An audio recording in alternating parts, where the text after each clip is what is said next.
एक दिन मेरी बेटी और दामाद मेरे घर आए। जब मैं अकेली सोई थी तो 12 बजे रात मेरा दामाद मेरे कमरे में चुपके से आकर मेरे साथ, हेलो दोस्तों, मैं उम्मीद करती हूँ कि आप सब अच्छे से होंगे। मेरा नाम माया है। मेरे 2 बच्चे हैं, बेटी प्रिया और बेटा रोहन। प्रिया की शादी को 4 साल हो चुके हैं और रोहन की शादी को अभी 2 साल। रोहन अपनी नौकरी के चलते ज्यादातर बाहर रहता है और उसकी पत्नी नेहा मेरे साथ घर पर रहती है। नेहा मेरे साथ अच्छा व्यवहार करती है, लेकिन मुझे लगता है कि वह प्रिया की मौजूदगी से थोड़ा असहज हो जाती है। शायद प्रिया का खुला स्वभाव उसे अखरता है। एक दिन प्रिया का फोन आया। उसकी आवाज में बेचैनी थी।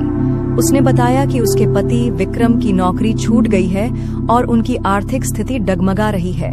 मैंने उसे तुरंत अपने घर बुला लिया। अगले दिन जब प्रिया और विक्रम आए तो प्रिया के चेहरे पर तनाव साफ दिख रहा था। मैंने उन्हें दिलासा दिया कि जब तक विक्रम को नई नौकरी नहीं मिलती वे मेरे साथ रह सकते हैं। विक्रम ने मेरी बात सुनकर गर्मजोशी से कहा, माँ जी, आपका दिल सोने का है, मैं जल्दी ही सब ठीक कर लूंगा। उनकी मुस्कान में कुछ ऐसा था जो मुझे थोड़ा अजीब लगा, लेकिन मैंने इसे नजरअंदाज किया। शुरुआत में सब सामान्य था। प्रिया और विक्रम मेरे साथ रहने लगे, लेकिन कुछ दिनों बाद नेहा का व्यवहार बदलने लगा। वह प्रिया के साथ कम बात करने लगी और कभी कभी रसोई में मुझसे शिकायत करती, माँ जी, प्रिया और विक्रम को इतने दिन यहाँ रखना ठीक नहीं, उनके अपने घर की जिम्मेदारियां हैं। मैंने उसकी बात को हल्का लिया, लेकिन मन में एक चुभन सी हुई। एक दोपहर मैं अपने कमरे में थी। मुझे अपनी सहेली की पार्टी में जाना था, इसलिए मैं अलमारी से साड़ियां निकाल रही थी। मैंने एक लाल साड़ी चुनी और उसे ट्राई करने के लिए ब्लाउज पहनना शुरू किया। तभी विक्रम बिना खटखटाए कमरे में आ गए। मैंने जल्दी से साड़ी को सीने पर लपेटा, लेकिन मेरी घबराहट उनके सामने साफ थी। विक्रम ने मेरी ओर देखा और मुस्कुराते हुए कहा, माँ जी, आप इस साड़ी में बहुत सुंदर लग रही हैं। मुझे नहीं पता था कि आप इतनी खूबसूरत साड़ियां पहनती हैं। उनकी बात में एक अजीब सी गर्माहट थी जो मुझे असहज कर गई। मैंने जल्दी से बात बदलते हुए कहा, विक्रम, तुम यहाँ कैसे? उन्होंने माफी मांगी और कहा, माँ जी, मैं बस आपसे कुछ बात करना चाहता था। आप जो मेरे और प्रिया के लिए कर रही हैं, वह कोई और नहीं कर सकता। मैं हर रात सोचता हूँ कि आपके इस एहसान का बदला कैसे चुकाऊंगा। उनकी आंखों में एक चमक थी जो मेरे मन में उलझन पैदा कर रही थी। मैंने कहा, विक्रम, तुम मेरे बेटे जैसे हो, इसमें एहसान की क्या बात? मेरी बात सुनकर उन्होंने मेरे करीब आकर कहा, माँ जी, आप सिर्फ सास नहीं, मेरे लिए कुछ और भी हैं। उनकी बात मुझे इतना असहज कर गया कि मैंने तुरंत कमरे से बाहर चली गई। लेकिन उस घटना के बाद विक्रम का व्यवहार और बदल गया। वह मेरे आसपास ज्यादा समय बिताने लगा। कभी रसोई में मेरी मदद करने के बहाने मेरे करीब आता तो कभी शाम को मेरे साथ चाय पीने की जिद करता। उसकी हर बात में एक अजीब सी आत्मीयता थी जो मुझे परेशान करने लगी। एक रात मैं प्रिया के कमरे के पास से गुजरी तो मुझे उनकी बहस सुनाई दी। प्रिया गुस्से में कह रही थी, विक्रम, तुम्हारी नौकरी छूटी, इसका मतलब ये नहीं कि तुम सारा दिन ऐसे पड़े रहो। मैं तुमसे तंग आ चुकी हूँ। विक्रम ने जवाब दिया, प्रिया, तुम मुझे समझती ही नहीं। मैं कोशिश कर रहा हूँ, लेकिन तुम हर बार मुझे ताने देती हो। मैंने कमरे में जाकर प्रिया को समझाया, बेटी, विक्रम पर इतना गुस्सा मत कर, यह मुश्किल वक्त है। लेकिन प्रिया ने तीखा जवाब दिया, माँ, अगर आपको इतना प्यार आ रहा है तो आप विक्रम की हर बात मान लीजिए ना, मैं थक चुकी हूँ। उसकी बात सुनकर मैं चुप हो गई। तभी विक्रम ने मेरे कंधे पर हाथ रखा और कहा, माँ जी, प्रिया तनाव में है, आप उसकी बातों का बुरा न माने। उनका स्पर्श मुझे फिर से असहज कर गया, लेकिन मैंने कुछ नहीं कहा। कुछ दिनों बाद विक्रम को नई नौकरी मिल गई। उसी दौरान प्रिया ने बताया कि वह गर्भवती है। मैं खुश थी, लेकिन प्रिया की तबीयत ठीक नहीं थी। गर्भावस्था के कारण वह चिड़चिड़ी हो रही थी और विक्रम के साथ उसकी बहसें बढ़ गई थीं। एक रात विक्रम मेरे कमरे में आए। उनकी आंखें थकी हुई थीं। उन्होंने कहा, माँ जी, प्रिया का व्यवहार मुझे परेशान कर रहा है। वह हर छोटी बात पर भड़क जाती है। मैं रात को ठीक से सो भी नहीं पाता। क्या मैं आपके कमरे में सो सकता हूँ? मैंने हिचकिचाते हुए हामी भरी, लेकिन मन में एक अजीब सी बेचैनी थी।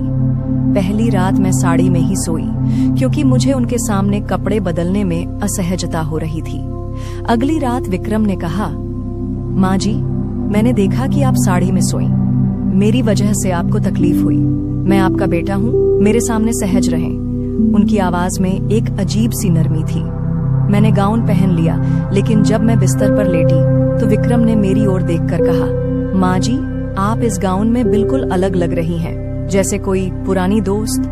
उनकी बात ने मेरे मन में एक तूफान सा खड़ा कर दिया। मैं चुपचाप सोने का बहाना करके लेट गई। एक सुबह मैं बाथरूम में नहाने गई। फर्श गीला था और मेरा पैर फिसल गया। मैं जोर से गिरी और मेरी कमर में तेज दर्द होने लगा। मैंने प्रिया को पुकारा, लेकिन वह नहीं आई। तभी विक्रम दौड़ते हुए आए। उन्होंने मुझे उठाया और बिस्तर पर लिटाया। उस वक्त मैं सिर्फ तौलिया लपेटे थी और उनकी नजरें मुझे और असहज कर रही थीं। उन्होंने गर्म पानी की बोतल लाकर दी और कहा, माँ जी, आप चिंता न करें, मैं हूं ना।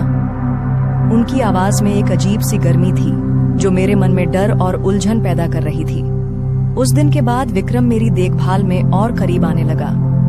एक रात जब मैं कमर दर्द से परेशान थी, उन्होंने बाम लाकर कहा, माँ जी, मैं आपकी कमर पर बाम लगा दूं? मैंने मना किया, लेकिन उनकी जिद के आगे मैं हार गई। पर मेरे मन में अनचाहे ख्याल आने लगे।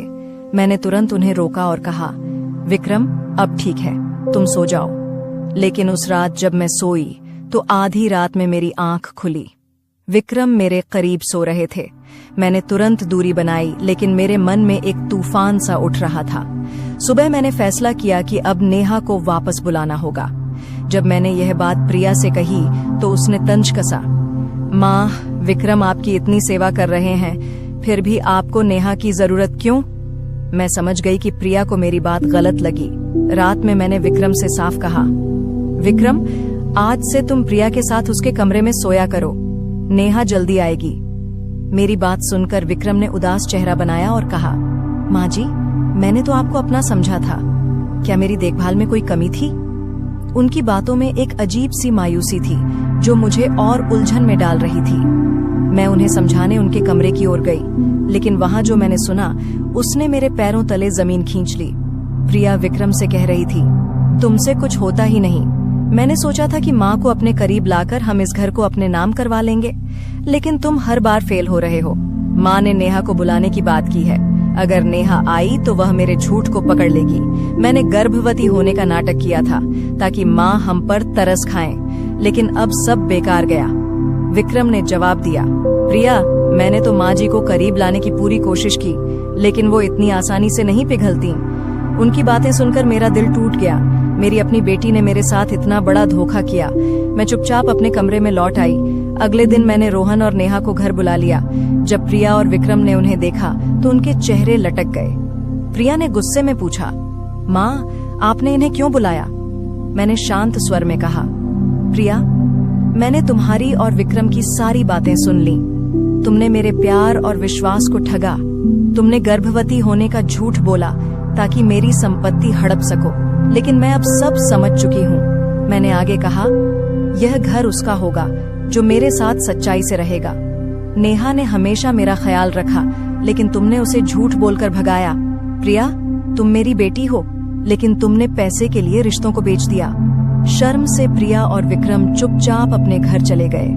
मैंने सोचा कि अब सब ठीक हो जाएगा, लेकिन कुछ हफ्तों बाद एक रात विक्रम अकेले मेरे घर आए।